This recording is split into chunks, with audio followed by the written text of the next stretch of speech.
Ahmedabad crime branch અને એટીએસે સંયુક્ત operation હાથ ધરીને આંતરરાજ્ય બાળ તસ્કરીના રેકેટનો પર્દાફાશ કર્યો। અમદાવાદ એરપોર્ટ પાસેથી એક કારમાંથી 15 દિવસના બાળકનું રેસ્ક્યુ કર્યું હતું। આ બાળકને એક મહિલા સહિત 3 વ્યક્તિ હિંમતનગરથી 3.60 લાખમાં ખરીદીને લાવ્યા હતા। આ ટોળકી બાળકોની તસ્કરી કરીને તેમને ગુજરાત, તેલંગાણા અને યુપીના રાજ્યોમાં વેચી દેતા હતા। પોલીસે હાલ 3 આરોપીઓની ધરપકડ કરીને વધુ તપાસ હાથ ધરી છે। અમદાવાદ ક્રાઇમ બ્રાન્ચ અને ગુજરાતી એટીએસને એક સંયુક્ત બાતમી મળી હતી કે જેના આધારે અમદાવાદ એરપોર્ટના કોતરપુર પાસે પોલીસે હિંમતનગરથી આવી રહેલી એક ગાડી રોકીને તપાસ કરી હતી। આ તપાસ દરમિયાન કારમાંથી એક 15 દિવસનું બાળક મળી આવ્યું। પોલીસે કારમાં બેસેલા હૈદરાબાદના રોશન અગ્રવાલ, યુપીના સુમિત યાદવ, અમદાવાદની મહિલા વંદના પંચાલની ધરપકડ કરી છે। પોલીસ તપાસમાં સામે આવ્યું છે કે ત્રણેય આરોપીઓ હિંમતનગરમાં મુન્ના નામના વ્યક્તિ પાસેથી આ બાળક 3.60 લાખમાં ખરીદીને લાવ્યા હતા, જેને અમદાવાદ લાવી હૈદરાબાદ લઈ જવાનું હતું। હૈદરાબાદમાં નાગરાજ નામના એજન્ટને આ બાળક વેચી દેવાનું હતું। પોલીસે 4 આરોપીની ધરપકડ કરીને નવજાત બાળકને તાત્કાલિક ચાઇલ્ડ હેડ ઓફિસરને સોંપવામાં આવ્યું છે। આ કેસમાં મુન્નો અને નાગરાજ ફરાર છે, જેની તપાસ ચાલી રહી છે। બાળ તસ્કરીનું આ રેકેટ હૈદરાબાદ સુધી ફેલાયેલું હતું। એસીપી ભરત પટેલે જણાવ્યું કે નવજાત બાળકો સાબરકાંઠા અને બનાસકાંઠાના વિસ્તારમાંથી જ મળી આવે છે। મુન્નો ઉર્ફો યુસુને આ બાળકને 60,000માં ખરીદ્યું હતું। બાળકને વ્યવસ્થિત સાચવવામાં આવતું હતું। પકડાયેલા આરોપીઓ બાળક હૈદરાબાદ આપવાના હતા। 3 અલગ અલગ ટીમ કામ કરી રહી છે। વંદના અને રોશન પાસેથી અગાઉ 3 બાળક હૈદરાબાદ પોલીસને મળી આવ્યા હતા, જેમાંથી એક બાળક અમદાવાદનું હતું। લગ્ન અગાઉ મહિલા ગર્ભવતી થાય અથવા તો લગ્નેતર સંબંધમાં સમસ્યા આવતા બાળકો વેચતા હોય છે। સામે ખરીદનારા નિસંતાન દંપતી હોય તે ખરીદતા હોય છે। જોકે આ કેસમાં બાળકનું શું કરવાના હતા તેની તપાસ ચાલી રહી છે। યુનુસની ધરપકડથી જ બાળકના માતા પિતા સુધી પહોંચી શકાશે। ગઈકાલે anti terrorist squad Ahmedabad Gujarat રાજ્યને એક બાતમી મળેલી કે એક બાળ તસ્કરી કરતી ટોળકી એક બાળકને મેળવી અને પછી અમદાવાદ તરફ આવી રહેલા છે અને એ લોકો આ બાળકને હૈદરાબાદ ખાતે આપનાર છે। આ જે મળેલ બાતમી જે છે એ અમદાવાદ ક્રાઇમ બ્રાન્ચને આપવામાં આવેલી અને આ બાતમી અનુસંધાને અમદાવાદ ક્રાઇમ બ્રાન્ચની ટીમ દ્વારા સર્વેલન્સ ગોઠવવામાં આવેલું અને એ સર્વેલન્સ દરમિયાન જે વિગત મળેલી હતી આ જે બનાવ સંબંધે એ અંગે એક અર્ટિગા કારમાંથી 3 આરોપી અને એક 15 દિવસના બાળકનું એને બચાવવામાં આવેલા છે। આ જે આખી ઘટના જે છે એ પ્રકારે આ જે 3 આરોપી પકડાયેલા છે, રોશન ઉર્ફે સજ્જન મહાવીર પ્રસાદ અગ્રવાલ જે 42 વર્ષના છે અને મૂળ હૈદરાબાદના રહેવાસી છે અને હૈદરાબાદ ખાતે રહે છે અને મૂળ રાજસ્થાનના છે।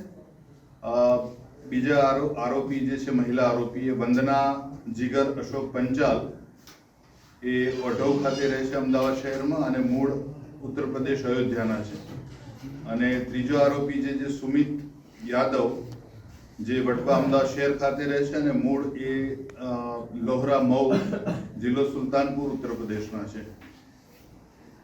આ જે 3 આરોપી પકડાયેલા છે એ 3 આરોપીઓએ એક યુનુસ નામની વ્યક્તિ જે છે જે ઈડર દાંતા રોડ જે છે, ઈડરથી બનાસકાંઠાની જે બોર્ડર છે આપણે સાબરકાંઠાની, ત્યાં એ રોડ ઉપરથી એ લોકોએ આ બાળકને યુનુસ પાસેથી મેળવેલું અને આ બાળક એ લોકો હૈદરાબાદ જઈને આપવાના હતા।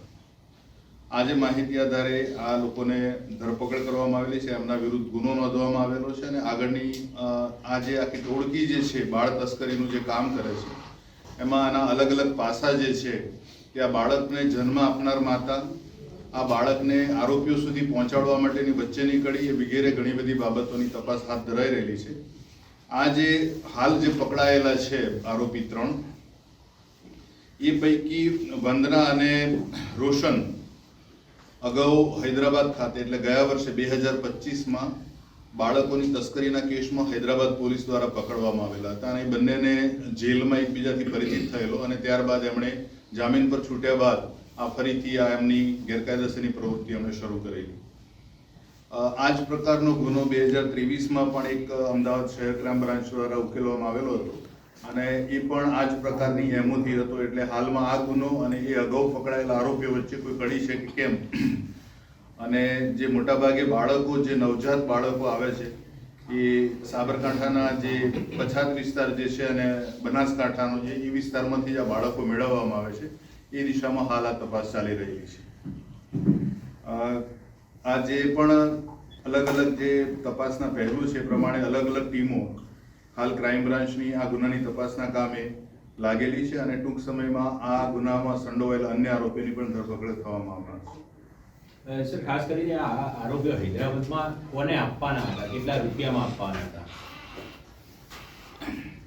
આ અલગ અલગ તબક્કામાં બધાની ભૂમિકા છે. જેમ કે યુનુસ જે છે એની ભૂમિકા એવી છે કે જે પણ દંપતી છે પોતાનું બાળક આ લોકોને આપે છે. આ બાળક 60,000 રૂપિયામાં ખરીદવામાં આવ્યું હતું અને 15 દિવસ પહેલા જ એનો જન્મ થયેલો હતો અને આ લોકો બાળકને સાચવવા માટેની પણ થોડીક માહિતી ધરાવે છે. એટલે બાળકને એનું જે મિલ્ક પાવડરનું દૂધ છે એ પણ આપવામાં આવે છે. અને આ જે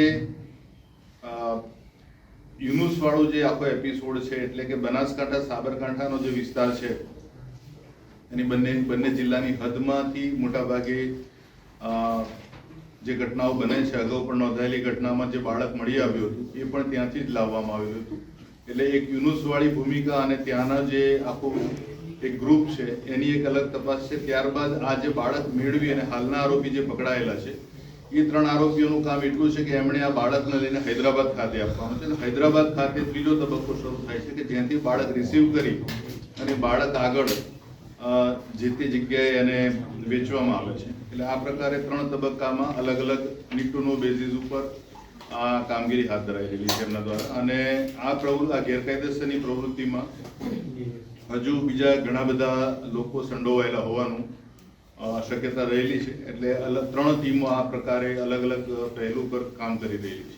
સર, 3 તબક્કામાં આખું રેકેટ ચાલે છે. બાળકોની ખરીદીમાં બે 3નો ઇન્વોલ્વ છે કે ખાલી મૂકવા જવામાં, અને ત્યાં બીજ કઈ ગેંગ સક્રિય હશે? મેં જે હાલ હમણાં કીધું એ પ્રકારે જ કે જે સાબરકાંઠા અને બનાસકાંઠાની જે હદ છે એ વિસ્તારોમાંથી બાળક મેળવવાનું કામ યુનુસ કરી રહેલો છે. અગાઉના કેસની સિમિલારિટી જોઈએ તો એ કેસમાં પણ આ જ પ્રકારે એ જ વિસ્તારમાંથી બાળક મેળવવામાં આવેલું હતું. એ બાળક અમદાવાદ ખાતે લાવવામાં આવેલું અને અમદાવાદથી હૈદરાબાદ જતી વખતે પકડાયેલું હતું. આ જ પ્રકારે આ એમોમાં હાલ જે અત્યારે બાળક આપણે એને બચાવ્યું છે એ બાળક પણ ત્યાંથી જ લાવવામાં આવેલું છે. અને જે આરોપીઓ જે છે એ અમદાવાદથી અર્ટિગા કાર ભાડે કરી અને ત્યાં ગયેલા. ત્યાંથી પરત આવતી વખતે બાતમી આધારે જે આપણને માહિતી મળી હતી એ માહિતી આધારે એમને અમદાવાદની હદમાંથી પકડવામાં આવેલા છે.